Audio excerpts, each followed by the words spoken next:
Our wonderful adventures with my mother-in-law are still going strong. There's no end to her daily antics. This time she's pulled something so unbelievable it's hard to even wrap my head around it. At this point, nothing really surprises me anymore. Yet somehow I keep putting up with her behavior. Please listen through to the end and tell me, what am I doing wrong? How do I deal with this, and how can I possibly live with her? Mark had just returned home from a long day at work and was settling into his favorite chair, eagerly awaiting the return of his wife, Laura, from the grocery store. It was going to be a cozy evening. The two of them would cook dinner together, and then curl up to watch the latest episode of their favorite show. Just as he was starting to relax, a loud, insistent knock broke the quiet. Must be Laura, Mark thought with a chuckle, assuming she'd forgotten her keys again. But as he opened the door, expecting to see his wife, Mark was surprised by the sight in front of him. Standing there, flushed and beaming, was his mother, Helen Brown, with several large suitcases by her side. Mark's confusion grew as he remembered that only a few hours ago, he'd called his mother, but she had been too busy to talk. Now, without warning, she was on his doorstep, clearly planning to stay for a while. Before he could ask what was going on, Helen, a robust woman with an unstoppable energy, swept him into a tight hug. "Son, I'm here with good news," she announced, barely able to contain her excitement. "I'm about to come into a lot of money. Pack your bags, Mark. We're all going on a vacation soon." Startled, Mark managed to free himself from her enthusiastic embrace and invited her inside. He couldn't help but ask, "Wait, what do you mean? How are you suddenly going to get all this money?" Helen plopped herself down on the couch with a self-satisfied grin. "I sold my apartment and invested the money in stocks. Just 1 week from now, I'll be rich." Mark's jaw dropped. "What do you mean you sold your apartment? You didn't really, did you?" He could hardly believe what he was hearing. His mother, who was usually a cautious person, had gone and sold her home on a whim? Just then the door opened and Laura entered, carrying bags of groceries. Mark immediately relayed the surprising news. Laura, caught off guard, dropped the bags, her eyes wide with disbelief. Helen beamed at them both, clearly proud of her brilliant decision. "What's wrong with both of you?" she asked, laughing. "I did this for us. Without me, you'd never have the chance to live so well." Mark looked at his mother in horror, realizing she hadn't fully grasped the potential disaster she'd set in motion. Although he knew she was often drawn to get-rich-quick schemes, he hadn't expected her to take it this far. In the past, she tried network marketing, questionable business ventures, and even pyramid schemes, but this was on another level entirely. As Helen rambled on about the luxurious vacation they'd take with her upcoming fortune, Laura leaned toward Mark, whispering she's lost her mind. "You need to talk her into filing a police report or something. This can't be real." But Helen dismissed any concern as ignorance. She laughed off Laura's worries, promising that soon, they'd all thank her for her vision and courage. "I'll stay here with you two for a week or two," she announced with satisfaction. "And once my investment pays off, I'll buy myself a new place. One with a big renovation, of course, and plenty of space for everyone." Laura was furious. Not only had Helen moved into their home without asking, but she'd also dragged Mark into yet another one of her impulsive schemes. A tense week lay ahead, and Laura could only hope it wouldn't end in disaster. After Helen moved in, the tension in Mark and Laura's apartment became palpable. Helen, brimming with excitement about her upcoming fortune, spent her days regaling them with stories of the lavish lifestyle she envisioned. According to her, their future was just a week away from transforming into one of luxury fine dining, high-end shopping sprees, vacations, and a new home for herself, with plenty of space for everyone. But Mark and Laura were far from convinced. As Helen rattled on about her extravagant plans, they exchanged anxious glances. Both knew that Helen had a history of impulsive decisions, each promising wealth and success but always ending in disappointment. The thought of her actually selling her apartment, the place she'd lived in for decades, made Mark feel both angry and helpless. Over dinner that evening, Mark tried to bring up his concerns gently. "Mom, are you sure this investment is safe?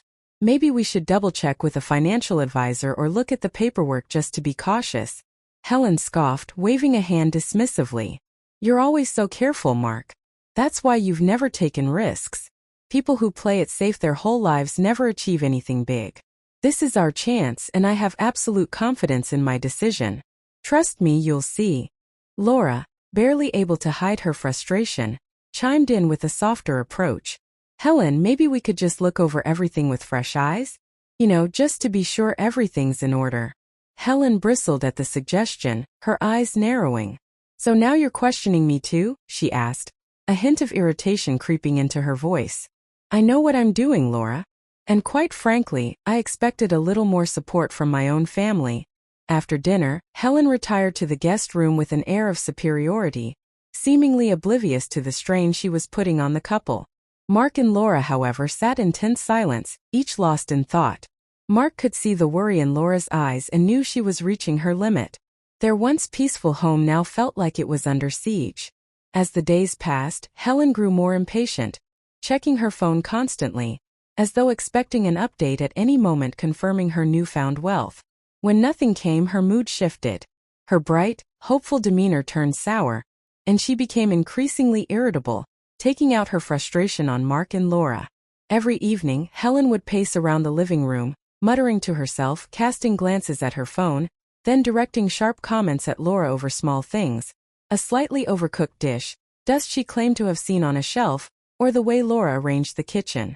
It seemed like she was finding ways to exert control in the only space she had left. Mark and Laura bit their tongues, trying to be patient, hoping the ordeal would end soon. Then, one afternoon, Helen's irritation turned into panic. She burst into the living room, holding her phone with a look of desperation. Something's wrong, she exclaimed, her voice laced with fear. I haven't heard anything back about the stocks. I sent emails but no one's replied, and the website.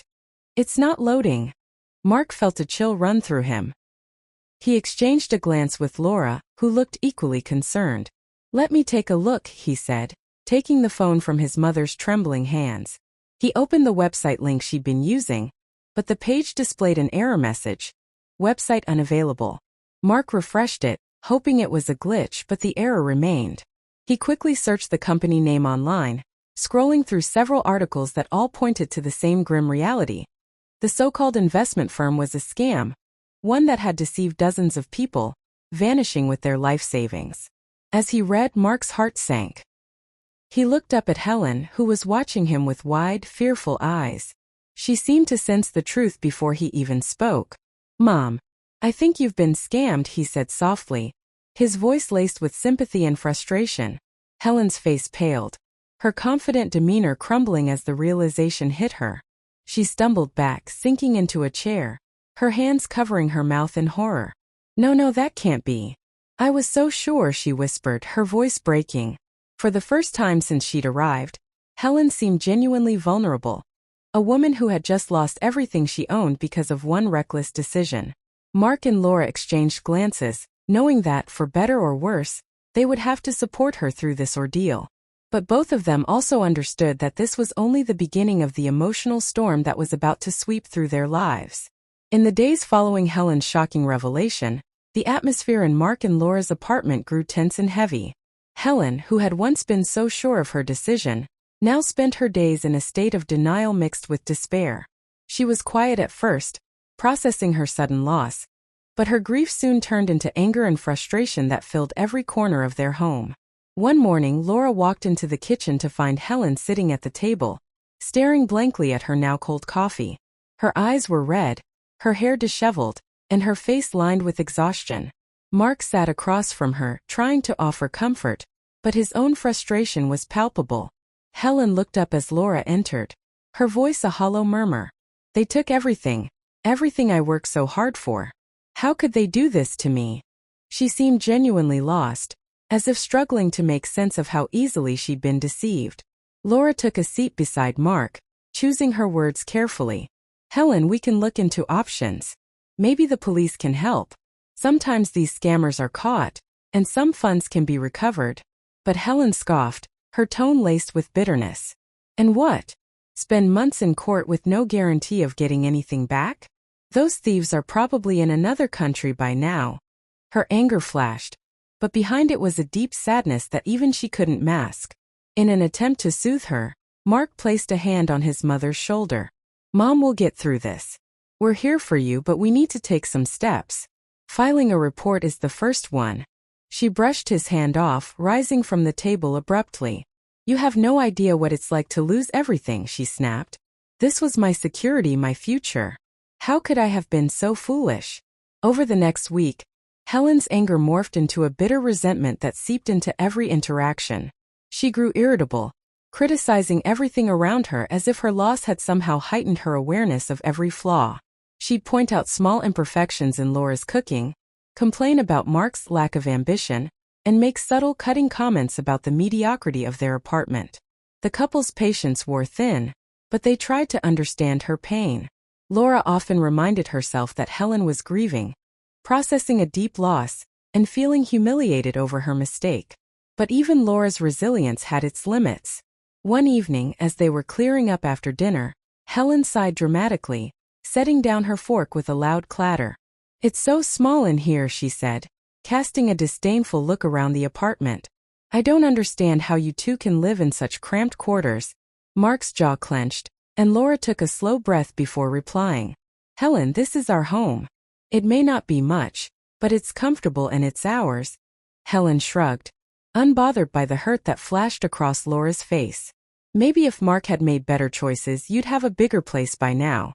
You could have had that nice house, if only he'd had some ambition. Her words were dripping with disappointment and blame, directed at Mark as if he were responsible for her own missteps. Mark finally snapped. Mom, we're doing our best. This apartment is our home, and we're happy here. I know you're hurting, but that doesn't give you the right to belittle us. His voice was firm but calm, drawing a surprised look from both Helen and Laura. But instead of apologizing, Helen's face turned cold. So you're turning on me now too? After everything I've done for you, I end up here in this tiny apartment treated like a burden? She rose from her chair, her eyes filling with a mixture of anger and resentment. Laura stood up, her own patience exhausted. Helen, we've tried to help you, but this isn't fair to us. We've welcomed you into our home, supported you, and all we ask is a little respect. Helen's response was to storm off, retreating to the guest room and slamming the door behind her. Mark and Laura exchanged a look, both feeling the strain of a situation that seemed to be spiraling further out of control. That night, as they lay in bed, Laura finally voiced her fears. Mark, how long can we keep doing this? She's making our lives miserable, and I don't know how much more I can take. Mark turned to her, his own face lined with worry. I know, but she's my mother. I can't just throw her out when she has nowhere else to go. I feel responsible. Laura sighed, struggling to balance her compassion with her own need for peace. I understand, but we can't keep living like this. Maybe it's time to find a solution, even if it's a difficult one. They both lay awake, staring at the ceiling, realizing that the burden of Helen's presence was not just a temporary setback. It was becoming an unsustainable pressure on their marriage. As the days turned into weeks, the situation with Helen became unbearable. Her anger had only deepened, lashing out at Mark and Laura for what she saw as their lack of sympathy. Every day brought new complaints and criticisms about their lifestyle, the size of the apartment, even the way they managed their finances. What had once been a peaceful home was now a tense environment where Laura and Mark found themselves tiptoeing around Helen, dreading her next outburst. One evening, after another dinner filled with Helen's passive-aggressive remarks, Laura decided she could no longer stay silent. After Helen had gone to bed, she turned to Mark, her face a mixture of exhaustion and resolve. Mark, she began, her voice quiet but firm, we need to talk. This situation with your mother. It's becoming too much. Mark nodded, his own face lined with stress. I know, Laura. Believe me, I do. But she's going through a lot. She's lost everything, and she has nowhere else to go. Laura took a deep breath, searching for the right words. I understand that she's struggling. I really do. But this is affecting us, our marriage, our peace, everything. I feel like I'm a stranger in my own home, constantly criticized and dismissed. Mark looked away, struggling with his loyalty to his mother and his love for his wife. I don't know what else to do. She's my mother. I can't just abandon her. Laura placed a gentle hand on his arm. I'm not asking you to abandon her, Mark. But there has to be a boundary, a line that we set to protect our life together. If we don't do something soon, I don't know how much more I can take. The words hung heavy in the air, and Mark felt a pang of dread at the ultimatum he sensed in Laura's tone. He had hoped they could weather this storm, that his mother's bitterness would eventually ease. But Laura's patience had clearly run out, and he couldn't ignore the toll it was taking on her. Later that night, as Mark lay awake, he replayed Laura's words in his mind. He knew she was right, this wasn't sustainable. But he also knew that speaking to his mother about moving out, about finding a place of her own, would be one of the hardest conversations he'd ever have. He feared her reaction, feared that she would see it as a betrayal rather than an act of necessity. The next morning, Mark mustered the courage to bring it up with Helen. He found her in the kitchen, nursing her coffee, her face set in a permanent expression of dissatisfaction. He took a seat across from her, steeling himself for what he knew would be a difficult conversation. "Mom," he began carefully, "I think we need to talk about finding a more permanent solution for you. This arrangement. It's starting to put a strain on everyone." Helen looked up, her eyes narrowing. "A strain? Mark, I'm your mother. I raised you, I sacrificed for you, and now you want to throw me out because I made one mistake." Mark shook his head, trying to keep his voice steady. "Mom, no one is trying to throw you out. But Laura and we need our space, and I think you do too. Living here, it isn't working for any of us." Her expression hardened, and Mark could see the hurt and anger welling up in her eyes. "So that's it? I lose everything, and now my own son wants to push me out too? After all I've done for you? For this family?" Mark took a deep breath, struggling to maintain his composure. "Mom, it's not like that. We're willing to help you find a new place, maybe a small apartment nearby. We can support you financially until you get back on your feet." But Helen wasn't listening. She rose from the table, her voice shaking with indignation. "I see how it is. Laura's turned you against me. She's made you choose her over your own mother. I never thought I'd live to see the day when my own son would betray me like this." Mark felt a pang of guilt but forced himself to stand his ground. "Mom, please try to understand. I love you, but I also love Laura, and I have to protect my marriage. This isn't about choosing one over the other. It's about finding a way for all of us to move forward without resentment." Helen's response was to storm out of the kitchen, her anger palpable. She retreated to the guest room, slamming the door behind her, leaving Mark standing alone, a mixture of guilt and relief swirling within him. He knew this conversation was only the beginning, that convincing his mother to leave would be a long and difficult process. But he also knew he couldn't avoid it any longer. That night, when he told Laura about the conversation, she took his hand, her relief evident. "Thank you, Mark. I know that wasn't easy, but I appreciate you taking a stand." Mark managed a faint smile, though he felt far from at ease. He was caught between the duty he felt toward his mother and the commitment he had to his wife, and the path forward felt anything but simple. For the first time, though, he felt a glimmer of hope that they might just make it through this ordeal together. The days following Mark's conversation with Helen were tense and silent. Helen withdrew into herself, barely speaking a word to either Mark or Laura. She would emerge from her room for meals, her eyes cold and distant, her responses curt and dismissive. Every attempt Mark made to ease the tension was met with resistance, and each evening ended with an uneasy silence hanging over the apartment. One evening, after a particularly tense dinner where Helen barely acknowledged their presence, Laura decided to break the silence. She could feel the resentment growing, and she knew that ignoring the issue would only make things worse. So as Helen rose to leave the table, Laura spoke up, her voice calm but determined.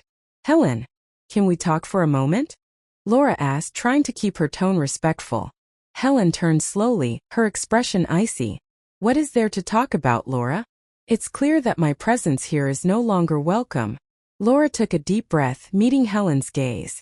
"It's not about you being unwelcome. Mark and I both understand that you've been through a lot. But the way things are right now, it's affecting everyone. We want to help you, but we also need to make sure our home is a place of peace for all of us." Helen scoffed, crossing her arms. "A place of peace? I see what this is really about. You just want me out of the way so you can have Mark all to yourself. I know what you're trying to do." Mark, sensing that things were escalating, tried to step in. "Mom, that's not fair. Laura's only trying to make this work for all of us. We're not against you, we just need a balance." But Helen's eyes flashed with anger, her tone sharpening. Balance? You two are practically throwing me out. After everything I did to raise you, Mark, this is how you repay me. By making me feel like a burden in my own son's home. Laura, trying to keep her patience, replied softly, Helen, no one is trying to make you feel like a burden. We just need boundaries so that we can all live peacefully. You have a right to your own space too, where you can feel comfortable, not like a guest. Helen shook her head, her voice growing louder. Boundaries? Comfort. Since when did you two start using such fancy words to justify pushing family away? I thought family was supposed to stay together, support each other. The tension in the room was thick. Mark, feeling caught between his wife and his mother, struggled to find a way to calm things down. He knew his mother's pride was wounded, that she saw any suggestion of leaving as a rejection. But he also knew that this living arrangement was damaging his marriage and his relationship with both women. After a long pause, Mark took a deep breath and spoke firmly. Mom, I love you and I will always be here to support you. But I also need to respect my marriage and my home.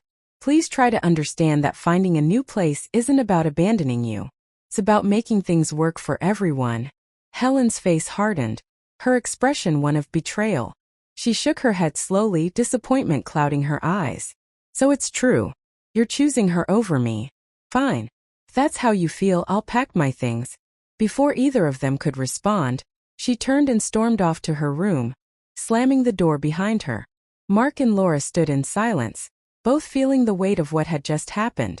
They knew that Helen wasn't likely to forgive this easily, and that any decision to leave would come with resentment and bitterness.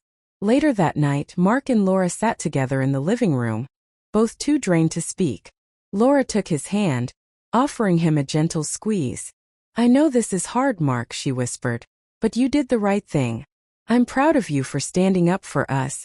Mark managed a faint smile, though the guilt in his chest lingered. I just hope she can forgive me someday. I never wanted it to come to this. In the days that followed, Helen packed her belongings in silence, refusing to meet Mark or Laura's gaze. She was leaving, but not without making it clear that she felt abandoned and wronged. The resentment in her eyes was a painful reminder to Mark of the price he had paid to protect his marriage. The day of Helen's departure arrived with a heavy tension that settled over the apartment like a dark cloud. Mark and Laura awoke to the sound of her moving around the guest room, her footsteps quick and deliberate.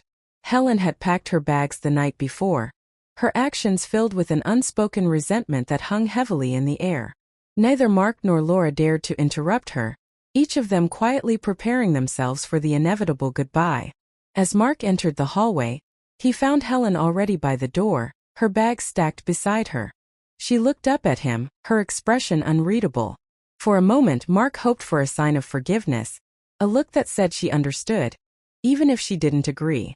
But her eyes were cold, and her face held the hardened mask of someone who felt betrayed. Mom, Mark began softly, stepping toward her. I want you to know that this wasn't easy for us. We didn't want it to come to this, but we need space to build our lives just like you do. Helen crossed her arms, her gaze steely. Is that so, Mark? And here I thought family was supposed to stand by each other no matter what. But I guess you two have your own ideas of loyalty. Laura, standing a few feet away, stayed silent, not wanting to add to the tension. She felt a pang of guilt but also a deep sense of relief. The months with Helen had tested her patience, her marriage, and her peace of mind. Laura couldn't deny that she was ready to reclaim her home and her life with Mark, even if it came at the cost of Helen's approval. Mark took a deep breath, steadying his voice. Mom, please understand. We're here for you, but we need our own space too. We're even willing to help with rent, or finding a place close by. This doesn't mean we're abandoning you. Helen's face twisted with bitterness. I don't need your charity, Mark. And I certainly don't need pity from her, she said, casting a sharp glance at Laura. I raised you by myself with no help, and this is the thanks I get? A son who pushes his own mother out the door. Mark's expression softened, guilt clouding his eyes. It's not like that, Mom. I'll check on you often, and I'll make sure you're comfortable in your new place.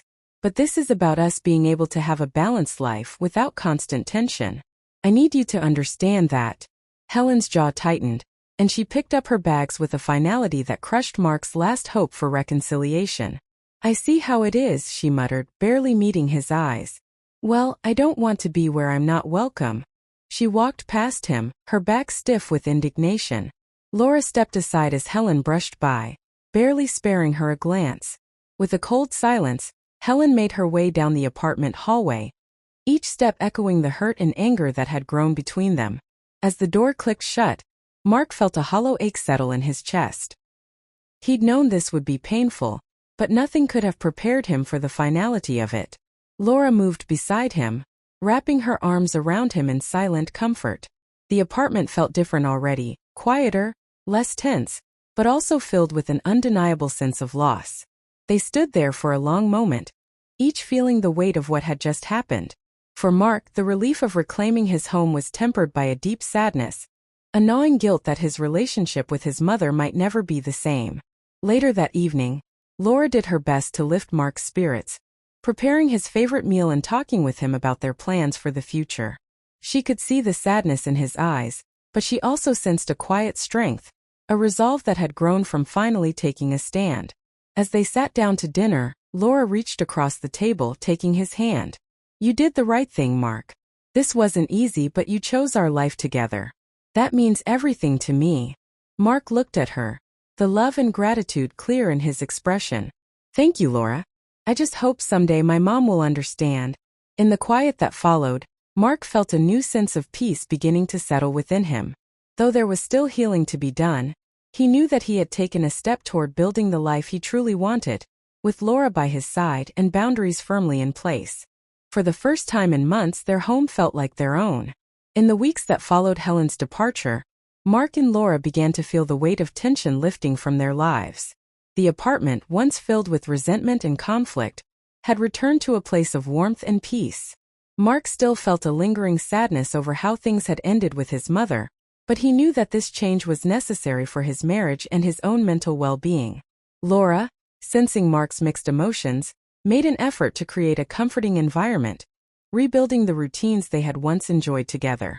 They spent quiet evenings cooking meals, watching movies, and reconnecting over simple, uninterrupted conversations. Slowly, they found their way back to the closeness they'd had before Helen's arrival. One Saturday morning, as they were tidying up the apartment, Laura paused, watching Mark thoughtfully. "How are you feeling about everything?" she asked, her voice gentle.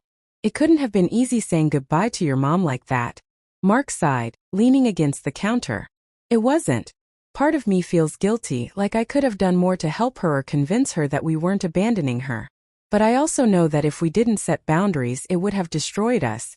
Laura stepped closer, wrapping her arms around him in a reassuring embrace. "I understand. Setting boundaries doesn't mean you don't love her. It means you're protecting the life we're building together. That's important, and it takes courage." Her words eased the guilt in Mark's heart. He knew that what he'd done wasn't an act of rejection, but rather a choice to prioritize his own family, his marriage, and his future with Laura. For the first time, he began to truly accept that loving someone didn't mean sacrificing his own happiness and peace. The following week, Mark reached out to a counselor for advice on maintaining healthy boundaries in family relationships. He knew that his relationship with his mother might take time to heal, but he was determined to approach it in a way that wouldn't compromise his marriage or his own well-being. In the meantime, Laura and Mark began discussing plans they put on hold during the turmoil with Helen. They talked about goals they had for their future, including the possibility of buying a home of their own. Mark felt a renewed sense of purpose, realizing that he had the power to shape his life according to his values, not just the expectations of others. One evening, Laura surprised him with a small celebration. She set up a candlelit dinner at home, complete with his favorite dishes and a few heartfelt decorations. As they sat down to eat, Laura raised her glass in a toast. "To new beginnings," she said with a warm smile. "To choosing our happiness and building a life together, one that's ours and ours alone." Mark clinked his glass with hers, a smile spreading across his face. "To us. And to the strength it took to get here." They enjoyed a quiet evening, savoring the peace they'd fought to create. For the first time in months, they felt fully present with each other, their laughter filling the apartment that had once been weighed down by conflict and uncertainty. They had come through a difficult chapter, and now they could finally look forward to a future built on mutual respect, understanding, and love. As time went on, Mark and Laura settled into a life of newfound peace and stability. The days were calm, filled with routines that felt comforting rather than tense. Although the emotional aftermath of Helen's departure lingered, Mark found himself healing more each day, reassured by Laura's constant support and love. Their bond had deepened through the challenges they'd faced, and both were determined to make the most of this new chapter. One evening, Mark received an unexpected call from his mother. Seeing her name flash on the screen brought a pang of anxiety, but he took a deep breath and answered. Helen's tone was cautious, softer than he'd heard in months. "Mark, it's been a while," she began, her voice carrying a hint of vulnerability. "I wanted to check in. I know things were tense when I left, but I've been thinking a lot." Mark's heart softened, and he listened intently. It was rare for his mother to admit any self-reflection, and he sensed a shift in her demeanor. She went on, sharing that she had settled into a modest apartment with the help of some friends. Though she missed the old comforts, she had come to realize that her decisions had placed an unfair burden on Mark and Laura. "I suppose I've been too proud to admit that," she said, her voice tinged with regret. "I know I wasn't easy to live with, and I understand why you did what you did. I was angry, but I can see now that maybe it was for the best." Mark felt a wave of relief wash over him. This was the conversation he had long hoped for, a chance to mend the bond that had felt so strained. He spoke gently, acknowledging the pain they had all endured but expressing his hope that they could move forward. "Mom, I've always wanted you to be part of our lives," Mark said, his voice steady yet warm. "But I need you to understand that Laura and I need our own space and independence, just as you deserve yours. We're here for you, and I'm glad to hear that things are settling down." Helen was quiet for a moment, then sighed softly. "I'll try to respect that, Mark. It's not easy, but I'm learning. I just want you to be happy." As they ended the call, Mark felt a newfound sense of closure. For the first time, it felt like they could truly rebuild their relationship on healthier terms. He shared the news with Laura, who smiled with relief, her hand resting on his shoulder. "That's a big step, Mark," Laura said softly. "I'm proud of you for standing by us and giving her a chance to come around." In the following weeks, Mark and Laura continued to move forward with their plans. They began looking at homes together, excitedly discussing each possibility as they envisioned their future. Mark also kept a respectful line of communication with his mother, now confident in his boundaries and able to enjoy their relationship without feeling compromised.